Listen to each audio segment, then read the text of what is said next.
Assalamualaikum warahmatullahi wabarakatuh.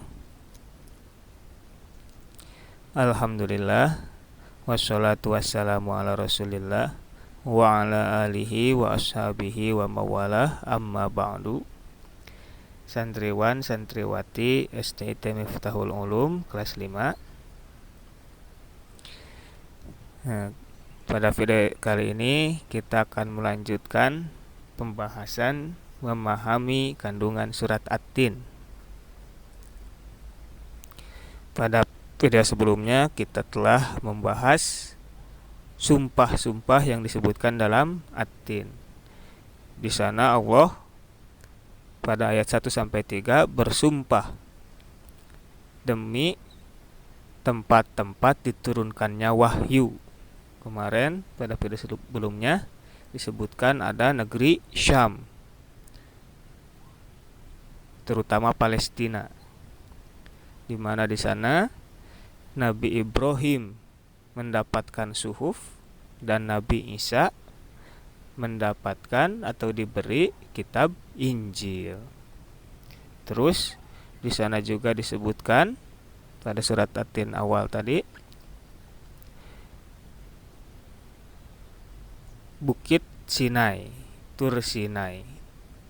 Nah, di sana adalah tempat Nabi Musa diangkat menjadi rasul dan mendapatkan wahyu, atau disebut dengan the Ten Commandment, bagian dari Taurat.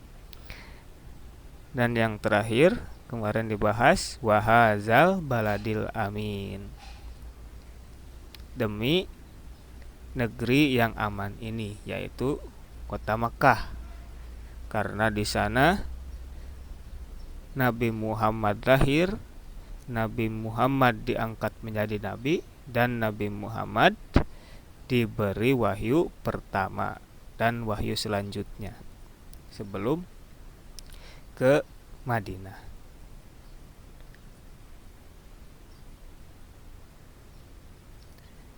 Sekarang kita masuk ke ayat 4 sampai ayat 8. A'udzu billahi minasy syaithanir rajim. Laqad khalaqnal insana fi ahsani taqwim.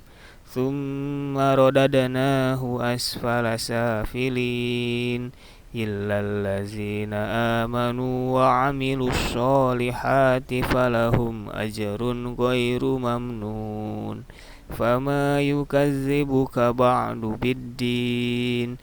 Alaysa Allahu bi ahkamil hakimin.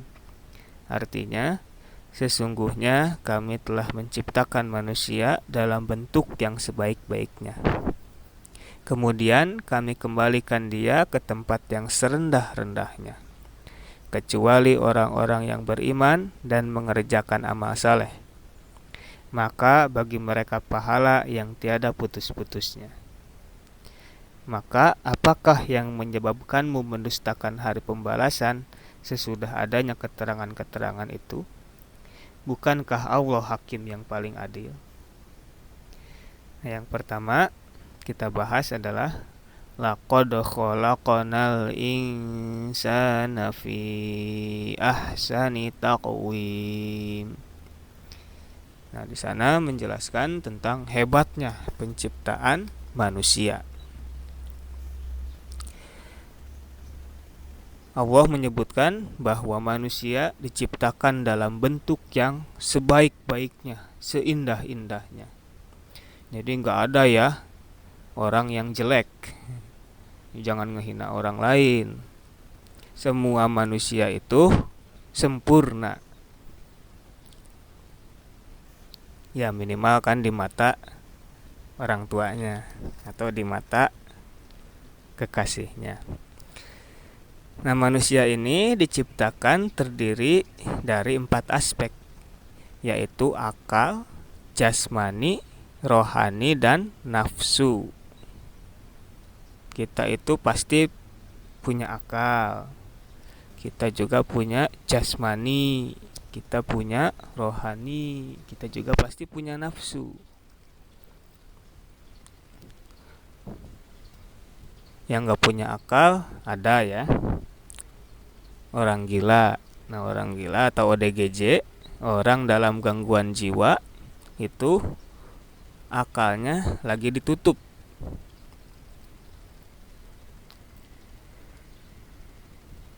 Nah, yang pertama kita lihat akal. Akal ini adalah pembeda antara manusia dan makhluk lainnya. Nggak ada makhluk yang lain yang diberi akal. Kalau makhluk-makhluk yang lain itu paling diberi insting. Hewan itu diberinya insting, bukan akal. Makanya hewan itu cuma bisanya segitu aja, nggak akan berkembang. Nggak akan ada hewan yang bisa membuat mobil misalnya. Nggak ada juga hewan yang bisa membuat HP. Nggak ada juga hewan yang bisa membuat pesawat terbang dan lain sebagainya. Ada juga itu di film. Kalau di film kartun itu ada. Tapi pada kenyataannya nggak ada. Karena hewan itu hanya diberi insting. Nah, kalau manusia itu diberinya akal, sehingga manusia itu bisa berkembang. Dari yang dulunya itu naik kuda atau naik onta, sekarang terus berkembang, ada yang naik motor, ada yang naik sepeda dulu ya, naik sepeda goes, terus berkembang lagi menjadi motor, berkembang lagi menjadi mobil, bahkan sekarang ada pesawat, kita bisa terbang. Nah, itu karena adanya akal, manusia diberikan akal. Jadi akal ini penting ya. Tanpa akal, manusia akan sama dengan makhluk yang lainnya. Selanjutnya, aspek yang kedua adalah jasmani. Kita kan pasti punya badan. Jasmani itu badan ya.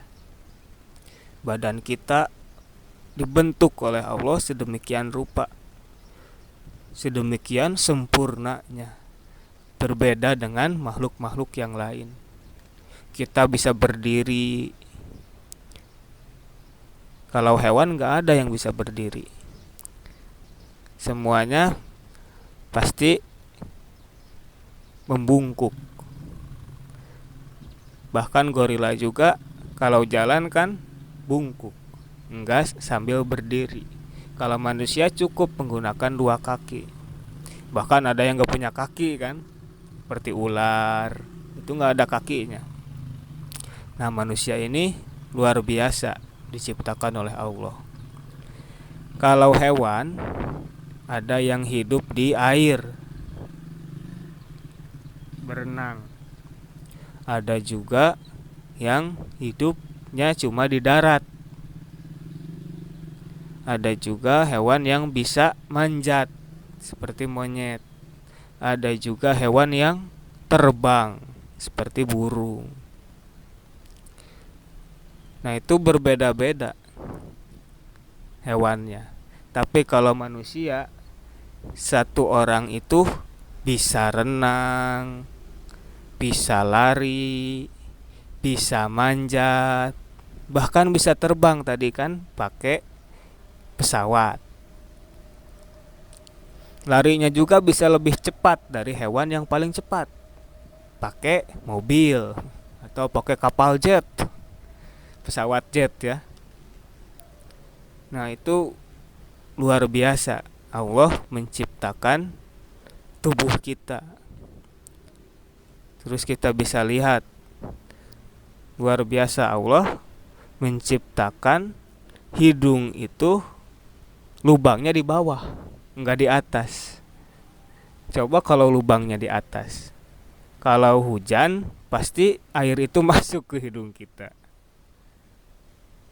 nanti sakit.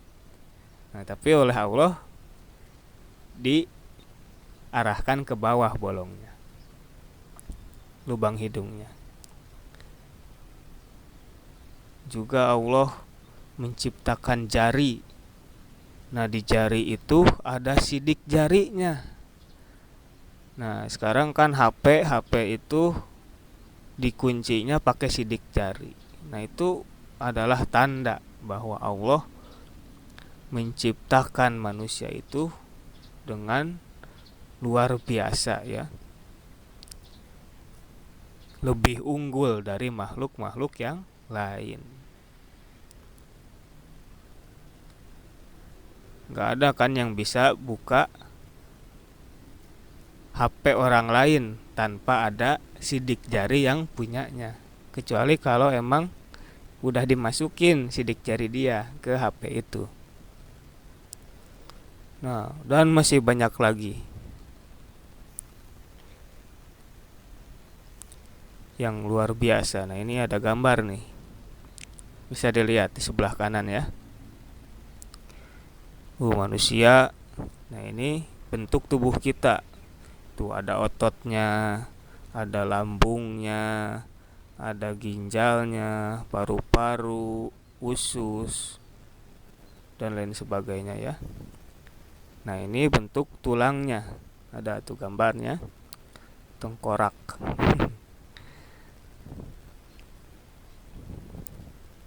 Ada sendi-sendinya kan. Nah, kita juga diberi 5 panca indera. Nah, coba apa aja panca indera itu?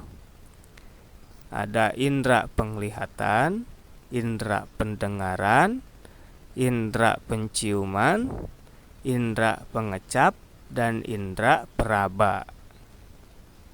Ya, ada 5. Yang pertama tadi indera penglihatan. Kita bisa melihat dengan mata kita.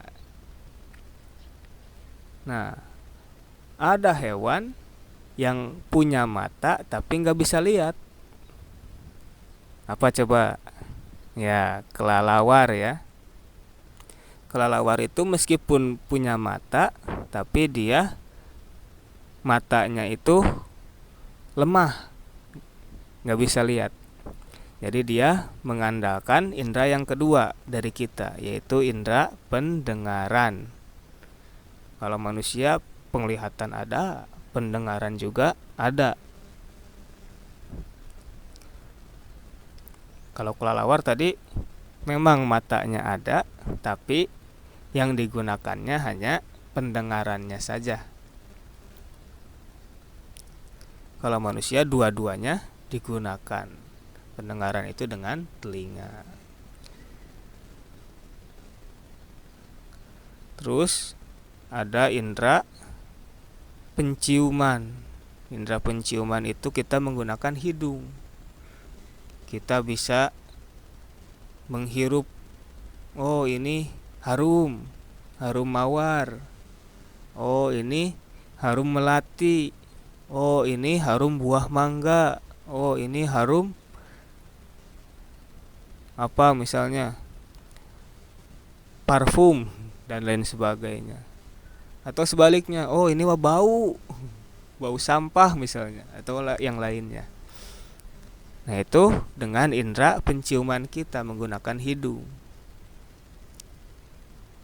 Terus juga ada indera tadi pengecap. Kita bisa merasakan, oh ini rasanya manis. Oh, ini rasanya asin. Oh, ini rasanya pahit. Oh, ini rasanya asam. Nah, itu dengan lidah kita. Beda sama kucing. Katanya kucing itu gak bisa merasakan manis. Semuanya asin di lidah kucing. Gak ada yang manis. Nah, kalau manusia semua rasa ada. Jadi kita bisa membedakan, oh ini rasanya gini, gini, gini, gini. Dengan lidah kita. Luar biasa kan, Masya Allah. Terus yang terakhir tadi indera peraba. Indera peraba itu dengan kulit kita. Kita bisa megang, oh ini tajam. Oh ini tumpul. Oh ini halus. Oh ini kasar. Nah, dan lain sebagainya. Luar biasa kan? Itu dari jasmani manusia yang Allah ciptakan. Selanjutnya, rohani membuat jasmani yang sedemikian indahnya menjadi lebih bermanfaat. Nah, sekarang kan, buat apa orang itu cantik, orang itu ganteng, tapi nggak ada ruhnya? Kita kan jadi serem. Jadi ruh itu, nyawa kita sangat berharga. Meskipun ada jasad, tapi kalau nggak ada ruhnya, dikubur akhirnya kan. Nah, itu ruh. Dan yang terakhir adalah nafsu. Nafsu ini yang mendorong kita pengen makan, yang mendorong kita pengen minum, yang mendorong kita pengen jajan, dan lain sebagainya. Itu nafsu. Kalau kita nggak ada nafsu, kita nggak mau makan, maka yang ada adalah sakit. Kalau udah sakit, terus nggak makan lagi pas sakitnya, tidak diberi asupan nutrisi, udah tinggal nunggu waktunya aja. Nah, jadi keempat aspek tadi, akal, jasmani, rohani, dan nafsu, harus kita seimbangkan, harus kita pelihara.